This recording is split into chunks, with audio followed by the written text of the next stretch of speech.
Assalamualaikum warahmatullahi wabarakatuh. Di sini saya akan melaksanakan praktikum IPA modul 3 KP1 dengan materi jenis zat dalam makanan. Adapun kegiatan praktikum yang saya lakukan yaitu: pertama, pengelompokan bahan makanan, 2, pengelompokan sayuran, dan yang ketiga, membuat makanan berdasarkan 4 sehat 5 sempurna. Kegiatan praktikum yang pertama yaitu pengelompokan bahan makanan. Tujuan praktikum ini yaitu dapat mengelompokkan bahan berdasarkan kandungan zat gizinya.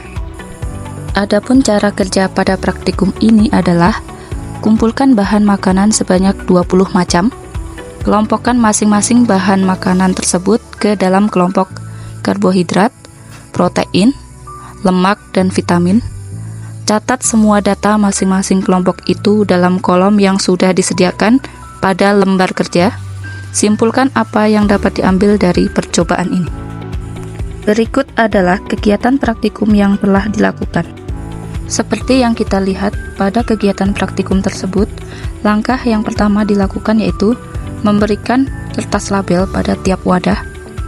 Label pertama yaitu kelompok bahan makanan yang mengandung karbohidrat, protein, lemak, dan vitamin.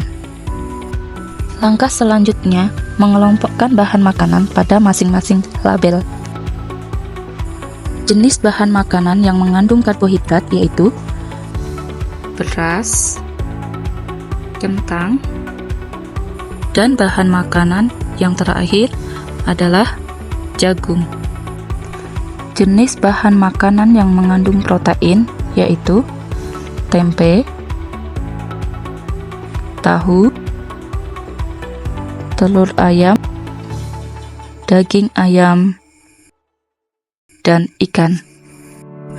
Jenis bahan makanan yang mengandung lemak yaitu minyak goreng.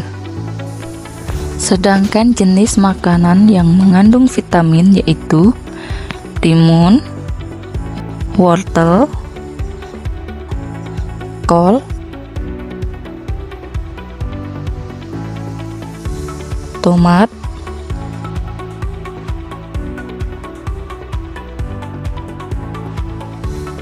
buncis,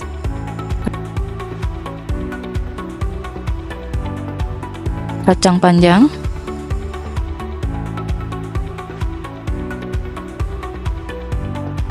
kangkung, daun pepaya,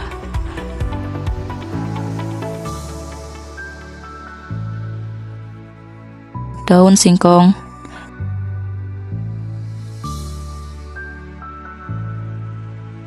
kecambah, dan yang terakhir buah pepaya. Demikian hasil pengelompokan bahan makanan berdasarkan kandungan gizinya. Setelah dilakukan pengelompokan bahan makanan, maka diperoleh tabel pengamatan berikut. Selanjutnya adalah menarik kesimpulan dari hasil praktikum yang telah dilakukan. Praktikum yang kedua yaitu tentang pengelompokan sayuran. Adapun tujuan dari praktikum ini adalah dapat mengelompokkan sayuran berdasarkan macamnya. Cara kerja praktikum ini adalah kumpulkan 12 macam sayuran, kelompokkan masing-masing sayuran tersebut ke dalam kelompok sayuran daun, sayuran buah, sayuran akar atau umbi, sayuran kacang-kacangan, dan sayuran tunas. Catat semua data masing-masing kelompok itu dalam kolom yang sudah disediakan pada lembar kerja. Simpulkan apa yang dapat diambil dari percobaan ini. Alat dan bahan pada praktikum ini adalah siapkan piring dan kertas label, siapkan berbagai bahan makanan. Berikut adalah kegiatan praktikum yang telah dilakukan. Langkah pertama yang dilakukan pada praktikum ini adalah memberikan kertas label pada tiap wadah. Label pertama yaitu kelompok sayuran kacang-kacangan, sayuran buah, sayuran tunas, sayuran akar atau umbi, dan sayuran daun.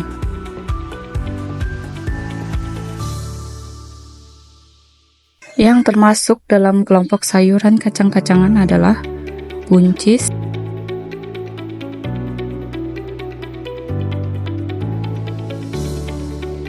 dan kacang panjang.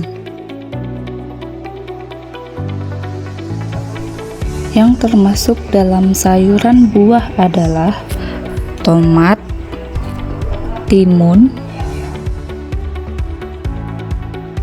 dan jagung. Yang termasuk dalam sayuran tunas adalah kecambah. Yang termasuk sayuran akar atau umbi adalah kentang dan wortel. Yang termasuk sayuran daun adalah kol,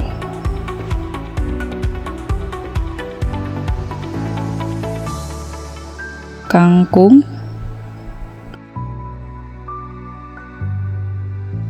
daun pepaya, dan yang terakhir daun singkong.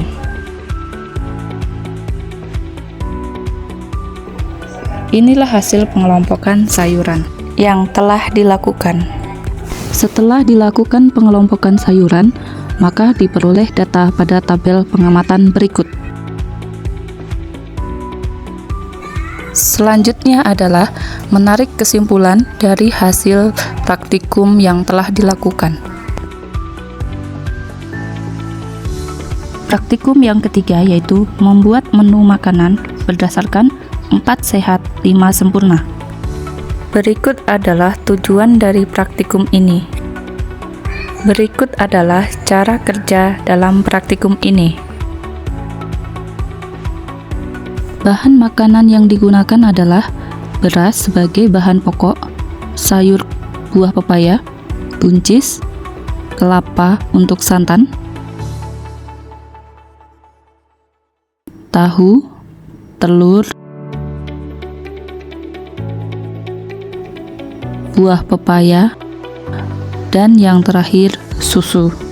Demikian bahan makanan yang digunakan. Berikut adalah hasil olahan bahan makanan 4 sehat 5 sempurna yang meliputi nasi, sayuran, lauk, buah, dan susu sebagai penyempurna. Setelah dilakukan pengolahan bahan makanan 4 sehat 5 sempurna, maka diperoleh data pada tabel berikut. Selanjutnya adalah menarik kesimpulan dari hasil praktikum yang telah dilakukan. Demikian praktikum yang telah dilakukan. Semoga bermanfaat. Wassalamualaikum warahmatullahi wabarakatuh.